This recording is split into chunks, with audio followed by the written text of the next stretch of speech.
in our previous video we had discussed about minerals और कैसे minerals energy, कैसे mineral एक resource है, ये बोले थे, बाद में बताएंगे. सो एक्सट्रैक्शन ऑफ मिनरल्स निकालने का जो अलग अलग तरीका है. माइनिंग मतलब हम लोगों का ये देखा हुआ भी होगा बहुत लोगों का, और बहुत लोगों का सुना हुआ है, मूवीज़ में देखा हुआ होगा कि कैसे अर्थ के अंदर से बड़ा बड़ा मशीन से गड्ढा किया जाता है और सामान निकाला जाता है, रिसोर्सेज निकाला जाता है. तो ओपन कास्ट माइनिंग मतलब जैसे इस तरह से होता है, पूरा जगह खोद दिया जाता है या एक गड्ढा जैसा बनाया जाता है जिससे साइड से फिर मिनरल्स को निकाला जाता है. शाफ्ट माइनिंग, इसका मतलब होता है कि टनल जैसा बनाया जाता है. बहुत सारे मूवीज़ में दिखाता है ना, क्राइम मूवीज़ में भी, कि टनल पूरा बना दिया है अंडरग्राउंड, उसके बाद वहाँ से मिनरल्स गुफा जैसा हो जाता है, उसको शाफ्ट माइनिंग बोलते हैं. ड्रिलिंग मतलब जो पेट्रोल वगैरह के लिए होता है, बड़ा बड़ा मशीन है जो अर्थ में होल करता है, फिर पंप से खींचा जाता है. और क्वायरिंग मतलब ओपन शाफ्ट जैसा ही होता है कि एक गड्ढा खोद के, एक बड़ा सारा गड्ढा खोद दिया जाता है. इससे जनरली पत्थर वगैरह कलेक्ट किया जाता है. पत्थर, सैंड हो गया, लाइमस्टोन हो गया, कैल्शियम कार्बोनेट, ये सब चीज़, मार्बल, ये सब चीज़ इससे कलेक्ट होता है. तो ये था एक्सट्रैक्शन ऑफ मिनरल्स. इसको ज़्यादा डिटेल्स में पढ़ने का ज़रूरत नहीं है, सिर्फ ये फ्लो चार्ट लर्न करने से ही हो जाएगा कि हाउ आर मिनरल्स एक्सट्रैक्टेड, या what are the ways mining, drilling, quarrying, what are the two types of mining, open cast mining और शाफ्ट माइनिंग. नेक्स्ट है एनर्जी रिसोर्सेज. ये पार्ट काफ़ी ईजी है क्योंकि हम लोगों को 70% इसके बारे में ऑलरेडी पता है कि एनर्जी क्या है. Energy is the capacity to do work. Energy को बेसिकली दो कैटेगरी में डिवाइड किया जाता है. एक है कन्वेंशनल रिसोर्सेज, कन्वेंशनल एनर्जी, जो हम लोग हमेशा से यूज़ करते आ रहे हैं, जो कि नया नहीं है. Coal, petrol, natural gas, thermal, electricity, ये सब थर्मल एनर्जी. और नॉन कन्वेंशनल जो अभी नया करंटली वो इन्वेंट हो रहा है, साइंटिस्ट उस पर अभी भी खोज कर रहे हैं. Solar energy, wind, geothermal, nuclear, tidal, biogas, ये सब. फॉसिल फ्यूल्स क्या है, ऑलरेडी हम लोगों को पता है. प्लांट्स और एनिमल्स जब अर्थ के अंदर में मर जाता है, डिकम्पोज होता है, तो वो पेट्रोल, CNG और नेचुरल गैस और कोल जैसा फॉसिल फ्यूल्स बनाते हैं. एक एक करके सबके बारे में पढ़ेंगे. कन्वेंशनल सोर्सेज का डेफिनेशन होगा of energy are traditional sources जो कि वाइडली इन यूज़ है, हमेशा से हम लोग उसको यूज़ करते आ रहे हैं. कोल, पेट्रोल, नेचुरल गैस, ये सब चीज़. दूसरा कन्वेंशनल एनर्जी हाइड्रो इलेक्ट्रिसिटी भी है. हाइड्रो इलेक्ट्रिसिटी भी अब कोई नया कंसेप्ट नहीं है. तो कोल किस काम में आता है, ये हम लोगों को पता है कि जब प्लांट्स डिकम्पोज होता है तब वो कोल बनता है. तो plant cover gets carbonized over thousands of years के पीरियड में जब कहीं प्लांट ट्रैप हो गया अर्थ सरफेस में, तब वो कोल बनता है. कोल का अलग अलग कैटेगरीज हम लोग साइंस में पढ़ चुके हैं. एंथ्रासाइट, बिटुमिनियस, लिग्नाइट एंड पीट. एंथ्रासाइट में 90% कार्बन है और वो सबसे अच्छा क्वालिटी ऑफ कोल है. उसमें कार्बन बहुत है और उससे धुआं कम निकलता है. कोल आयरन और स्टील इंडस्ट्री में बहुत काम आता है. थर्मल पावर स्टेशंस में काम आता है क्योंकि कोयला जलाकर ही तो पानी गर्म किया जाता है. बहुत सारे केमिकल इंडस्ट्रीज़ में काम आता है. वर्ल्ड में कहाँ कहाँ पर मिलता है और इंडिया में कहाँ मिलता है, वो खुद से लर्न करना है. पेट्रोल और मिनरल ऑयल. पेट्रोल भी जैसे हर व्हीकल को रन करने में काम आता है, पेट्रोल, डीजल, ये सब चीज़. रबर बनाने में काम आता है. सिंथेटिक कपड़ा बनाने में, सिंथेटिक्स बनाने में काम में आता है. फाइबर बनाने में काम आता है. मशीन में लुब्रिकेंट्स के तौर पे यूज़ किया जाता है. तो बहुत सारा चीज़ है, जो बहुत सारा ऐसा काम है जो पेट्रोल और मिनरल ऑयल पे डिपेंड करता है. वर्ल्ड में सबसे ज़्यादा कहाँ है, इंडिया में सबसे ज़्यादा कहाँ है, ये लर्न करना है. Natural gas. Natural gas is mostly obtained along with mineral oil. ये हम लोगों को साइंस में पढ़ के पता चल चुका कि पहले जब हम लोग सोर्सेज ऑफ एनर्जी में था कि जब ओशन के अंदर से पहले पेट्रोल निकाला जाता है तो उसके ऊपर पहले नेचुरल गैस रहता है. तो मिनरल ऑयल या पेट्रोल के साथ ही नेचुरल गैस मिलता है. बट कभी कभी नेचुरल गैसेस सिर्फ अकेला ही रहता है, पेट्रोल नहीं रहता. CNG को, नेचुरल गैस को कंप्रेस करके उसको सिलेंडर्स में भरा जाता है, उसी को CNG बोलते हैं. ये पाइपलाइंस के थ्रू भी ट्रांसपोर्ट किया जाता है. वही है कि इंडिया और वर्ल्ड का लर्न कर लेना. थर्मल पावर मतलब जहाँ पर कोयला गर्म करके पानी गर्म किया जाता है, फिर उस स्टीम से टरबाइन रोटेट करता है और इलेक्ट्रिसिटी जनरेट होता है, उसको थर्मल पावर प्लांट्स बोलते हैं. और उस इलेक्ट्रिसिटी को थर्मल इलेक्ट्रिसिटी.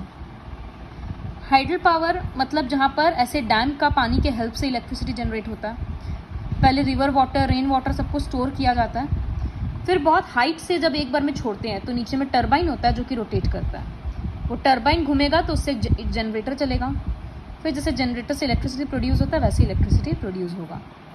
जो पानी इस तरफ छोड़ दिया गया डैम के, उसको वो दूसरे रिवर्स में बह जाता है, उसको इरिगेशन में काम में लिया जाता है इस तरह से। तो हाइडल पावर या हाइड्रो इलेक्ट्रिसिटी भी बहुत पुराना कंसेप्ट है। ये फिगर वैसे तो नहीं देखना पड़ेगा, बट ये देखो कंसेप्ट है कि जब ऐसे पानी बहता है तो ये ब्लेड जैसा पोर्शन घूम रहा है, ये घूमेगा तो उसके ऊपर का जनरेटर भी घूमेगा। हाइड्रो इलेक्ट्रिसिटी प्रोड्यूस करने के लिए बड़ा बड़ा डैम्स चाहिए होता है। Hilly regions with perennial rivers are ideal for it. At the initial stage, it requires high technology और huge capital investment. डैम बनाना शुरू में बहुत महंगा होता है, लेकिन बाद में यूज़ करते करते वो सस्ता पड़ता है, क्योंकि सिर्फ पानी तो चाहिए। जो मेन काम था वो एक बार का इन्वेस्टमेंट था। कहाँ पर इंडिया में डैम है और वो सब चीज़ यहाँ लिखा हुआ है। अब है non conventional sources of energy, जो कि अभी भी एक्सपेरिमेंटल स्टेज में है, पूरे तरीक़ा से हम लोग यूज़ नहीं कर पा रहे हैं, क्योंकि कोई एक्सपेंसिव है, कोई लेस एक्सपेंसिव है। अभी तक ठीक से टेक्नोलॉजी नहीं आया कि हम लोग उसको पूरा यूटिलाइज़ कर पाएँ। तो उसी में से एक है सोलर एनर्जी।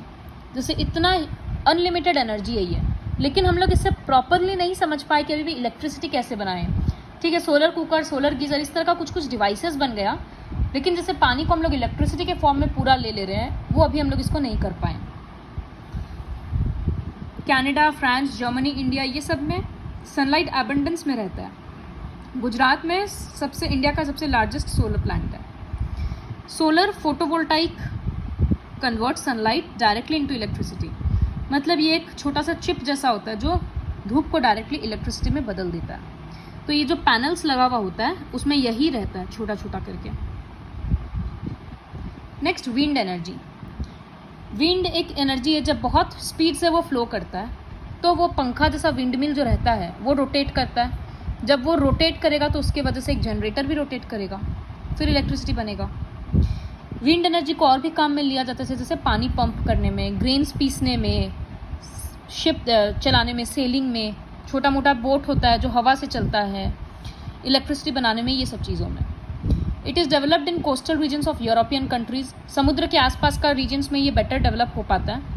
तो यूरोप के कोस्टल रीजन्स में, न्यूजीलैंड में, ये सब जगह पे अच्छे से डेवलप्ड है। टोक्यो में wind power is use to run the air conditioning system of building. सोचो एसी चल रहा है विंड एनर्जी से, क्योंकि वो विंड एनर्जी से इलेक्ट्रिसिटी कन्वर्ट किया जा रहा है। इंडिया में भी 2-4 प्लांट है, लेकिन उतना एफिशिएंट नहीं है। Geothermal energy. अर्थ के अंदर बहुत गर्मी होता है। कभी कभी, जैसे शायद तुम लोगों का नहीं सुना हुआ होगा, हॉट स्प्रिंग्स होता है। जैसे फाउंटेन होता है, जैसे स्प्रिंग्स होता है, झरना होता है, नेचुरल स्प्रिंग्स पहाड़ों में होता है, पत्थर के बीच से पानी निकल रहा है। वो पानी जनरली ठंडा होता है, बट कभी कभी ऐसा भी होता है कि बॉइल्ड वाटर के बराबर गर्म पानी निकल रहा है। बहुत जगह पे ऐसा है। तो वो क्यों है?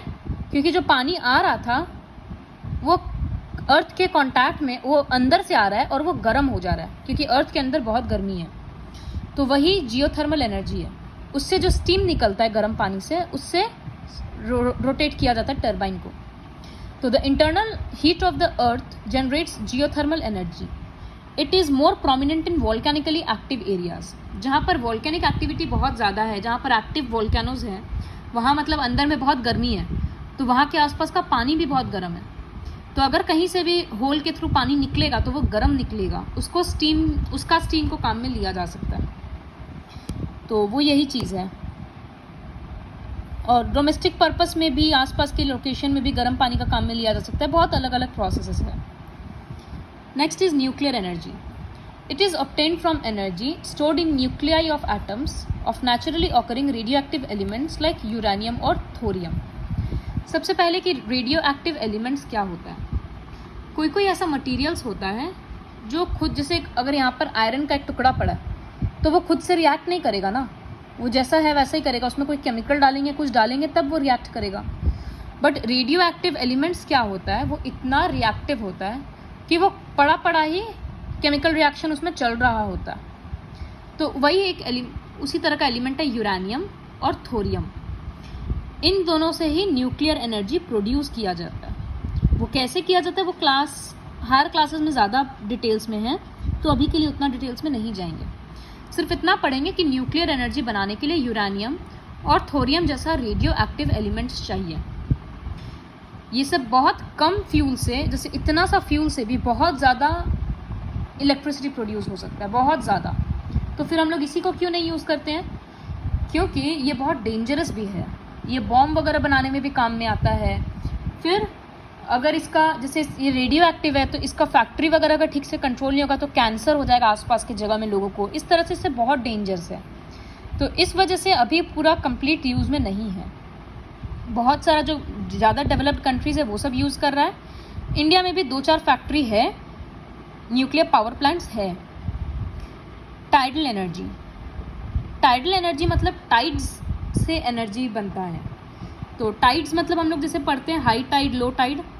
मून का ग्रेविटी के कारण पानी कभी ऊपर हो जाता है रात में और दिन में पानी नीचे हो जाता है, तो उसको टाइड्स बोलते हैं। तो वही उसी को हार्नेस करके इलेक्ट्रिसिटी बनाया जाता है, डैम्स बनाया जाता है वहाँ पर, ताकि जब पानी ऊपर नीचे करके फ्लो करेगा तो टरबाइन घूमेगा। तो कहाँ पर है वो लर्न कर लेना बस जगह। Next is biogas. ये हम लोगों को ऑलरेडी पता है, जैसे फिगर में दिख रहा है कि ये एक टैंक है जिसमें सारा वेस्ट मटेरियल्स को डाल दिया गया और बंद कर दिया गया है। फिर वो डिकम्पोज होते होते गैस रिलीज़ करेगा, जैसे मीथेन वगैरह जैसा गैस, तो वही बायोगैस होता है। वो डोमेस्टिक फ्यूल के तौर पे काम में आता है और वो जो सामान रहेगा वो मैन्यूअर बन जाएगा जो फील्ड में काम आ जाएगा। तो ये सारा था non conventional sources of energy. तो कन्वेंशनल और नॉन कन्वेंशनल में क्या डिफरेंस है वो ये टेबुलर फॉर्म में दे दिया गया है। जैसे नॉन कन्वेंशनल मोस्टली रिन्यूएबल था, ये नॉन रिन्यूएबल था। कन्वेंशनल सोर्सेज एक्सपेंसिव है और मेंटेन करना हार्ड है। नॉन कन्वेंशनल सोर्सेज कंपैरेटिवली थोड़ा थोड़ा लेस एक्सपेंसिव और मेंटेनेंस ईजी है। एग्जाम्पल अलग अलग है, वो सब लर्न करना। अभी कन्वेंशनल सोर्सेज से हम लोग ज़्यादा डिपेंडेंट है, फ्यूचर में हम लोग नॉन कन्वेंशनल पे ज़्यादा डिपेंडेंट रहेंगे।